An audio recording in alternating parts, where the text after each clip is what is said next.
ایک ایشو، ایک مسئلہ جو بہت زیادہ ہائٹ پہ ہے، وہ یہ تھا کہ آیا بھینس اور کٹے کی قربانی جائز ہے یا ناجائز۔ اس حوالے سے پنجاب کی ایک مویشی منڈی کے اندر مولانا عبدالقیوم صاحب ہمارے لیے سابق قابل احترام ہیں۔ انہوں نے ایک بات کی منڈی کے اندر جا کر، جو مویشی بیچنے والے تھے، وپاری تھے، ان سے ایک بات کی کہ اس کی قربانی جائز نہیں ہے۔ لوگوں کو سوشل میڈیا پہ سب کے سامنے آئی یہ بات، تو ان کے جواب کے اندر مولانا امجد سعید قریشی صاحب نے اپنا بیان جاری کر دیا۔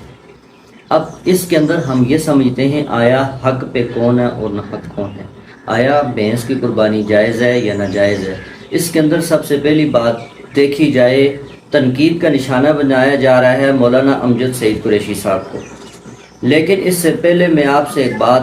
عرض کرتا ہوں کہ غلطی مولانا امجد سعید قریشی صاحب کی ہے یا نہیں۔ جب آپ کے اوپر کوئی چیز سوار کی جائے گی، ایک بات آپ سمجھ لیں، پاکستان کے اندر سب سے زیادہ آبادی وہ حنفی المسلک کی ہے، چاہے وہ دیوبند سے تعلق رکھنے والے ہوں یا بریلوی سے تعلق رکھنے والے ہوں، ہیں مسلک حنفی کے اندر دونوں مشترک ہیں، دونوں کے نزدیک بھینس اور کٹے کی قربانی جائز ہے۔ اب اس بات کو دیکھا جائے تو پاکستان کی 75-80% آبادی، اس سے بڑھ کے 85% آبادی جو ہے وہ حنفی المسلک ہے، حنفی مذہب کو ماننے والی ہے۔ ان کے نزدیک کٹے اور بھینس کی قربانی جائز ہے،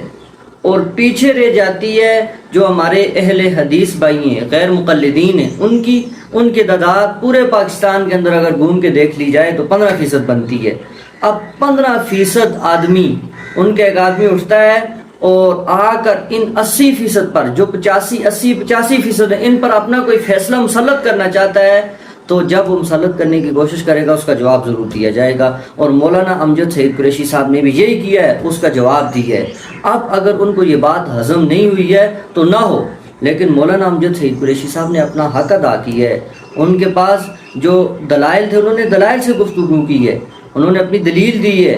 انہوں نے غیر پہ اپنی بات مسلط نہیں کی ہے بلکہ اپنا دفاع کیا ہے، اور اپنا دفاع ان کا حق بنتا تھا، اس لیے ان کو تنقید کا نشانہ نہ بنایا جائے۔